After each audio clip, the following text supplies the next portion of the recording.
السلام علیکم ورحمۃ اللہ وبرکاتہ۔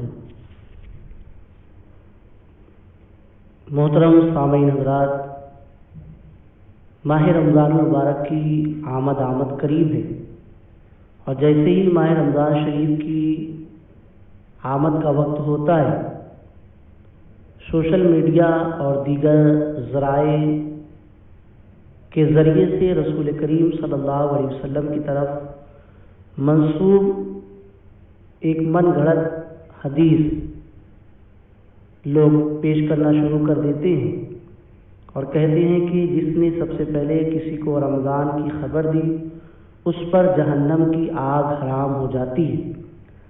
یاد رہے کہ کتب احادیث میں ایسی کوئی حدیث نہیں، یہ لوگوں کی بنائی ہوئی من گھڑت بات ہے۔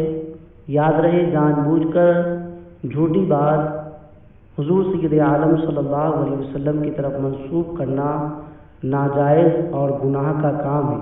چنانچہ صحیح بخاری کتاب العلم کی ایک حدیث مبارکہ ہے، اللہ کے رسول صلی اللہ علیہ وسلم نے فرمایا، جو مجھ پر جان بوجھ کر جھوٹ باندھے چاہیے کہ وہ اپنا ٹھکانہ جہنم بنا لے۔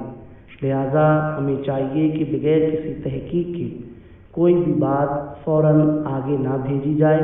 اللہ تبارک و تعالی ہمیں عمل